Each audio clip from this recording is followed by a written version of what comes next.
दोस्तों ओम नमः शिवाय। मैं हिमांशु शर्मा आपके अपने ही YouTube channel astro with Sharma ji में आप सभी का हार्दिक हार्दिक अभिनंदन करता हूं। ऐसा रुद्राक्ष पहने मिलेगा 100 गुना अधिक लाभ। जी हाँ, ऐसा रुद्राक्ष पहने मिलेगा 100 गुना अधिक लाभ।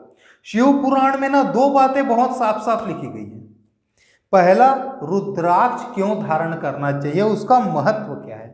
नंबर 2, कैसा रुद्राक्ष धारण करना चाहिए। रुद्राक्ष खरीदते समय हमें उसको 3 अलग अलग कैटेगराइज किया गया है कि खरीदते समय आपको इन चीजों का ध्यान रखना है।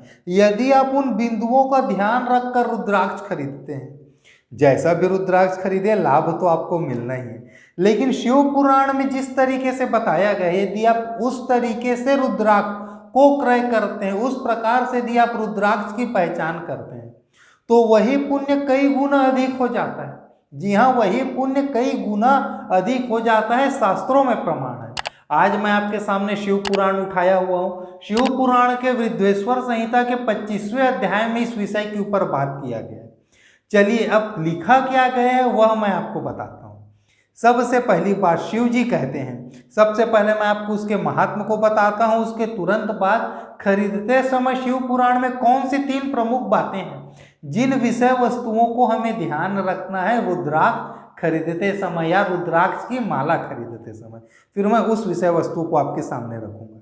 सबसे पहली बात शिव जी कहते हैं, हे शिव जी कहते हैं, हे महेश्वरी, हे शिवे, मैं आपके प्रेमवश भक्तों को हित की कामना से रुद्राक्ष के महिमा का वर्णन कर रहा हूं। क्यों कर रहे हैं? मां पार्वती के प्रेमवश भक्तों के हित के लिए शिव जी यह कहते हैं। क्या कहते हैं? इसे परम पावन समझना चाहिए। रुद्राक्ष के दर्शन से, स्पर्श से और उस पर जप करने से सभी पापों का अपहरण हो जाता है। शिव जी ने स्वयं अपने श्रीमुख से कहा है। खरीदते समय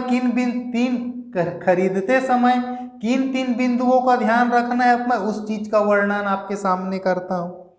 शिव जी कहते हैं, जब कभी भी आप रुद्राक्ष को खरीदें तो 3 अलग अलग बिंदुओं पर आपको विशेष ध्यान देना है। सबसे पहला बिंदु है, ऐसा रुद्राक्ष जो आंवले के फल के बराबर हो वह रुद्राक्ष श्रेष्ठ है। जो बेर के फल के बराबर हो वह मध्यम श्रेणी का है। जो चने के बराबर हो उसकी गणना निम्न कोटि में की जाती है। 3 बातें, पहले स्तर पे 3 बातें, फिर मैं दूसरे और तीसरे स्तर को आपके सामने रखूंगा। मतलब आंवले के बराबर रहेगा वह रुद्राक्ष ज्यादा अच्छा है। जो दूसरे नंबर में बेर के बराबर अर्थात पहले वाले के कंपैरेटिव छोटा होगा वह मध्यम श्रेणी का है। और जो चने के दाने के बराबर छोटा छोटा होगा उसे निम्न श्रेणी का माना गया है।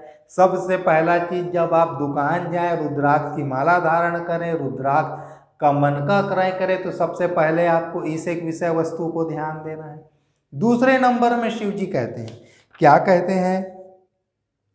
जिस रुद्राक्ष में अपने आप ही डोर पिरोने के योग्य छेद हो गया हो वह उत्तम माना जाता है। जिसमें मनुष्य के प्रयत्न से छेद किया गया हो वह मध्यम श्रेणी का होता है।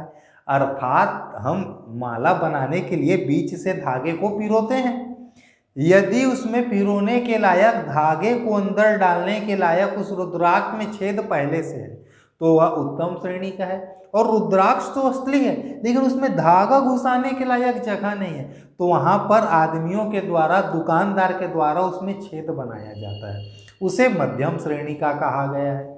दूसरी विषय वस्तु यह थी। अब मैं आ जाता हूं तीसरे और अंतिम विषय वस्तु पे। दोस्तों, तीसरे विषय वस्तु में आने के पूर्व एक बहुत ही छोटा सा निवेदन है, वीडियो को लाइक अवश्य करें, कमेंट बॉक्स में ओम नमः शिवाय, जी हाँ, कमेंट बॉक्स में ओम नमः शिवाय अवश्य लिखें। उस ईश्वर का नाम अवश्य लिखें जिसके अनुकंपा से मैं इन चीज़ों को बोल रहा हूँ और आप इन चीज़ों को सुन और समझ रहे हैं। उस ईश्वर का नाम अवश्य लिखें।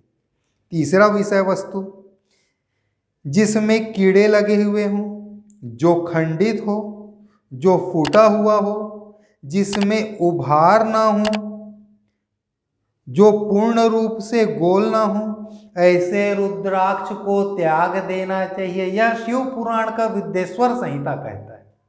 जो भी लिखा था वह मैं साफ साफ आपके सामने पढ़ता गया हूँ। मैं ऐसा पूर्ण रूपेण यकीन करता हूँ, ऐसा मानता हूँ कि मैं जो भी चीज़ें आपको बोलने वाला हूँ वह सारी चीज़ें आप समझ गए।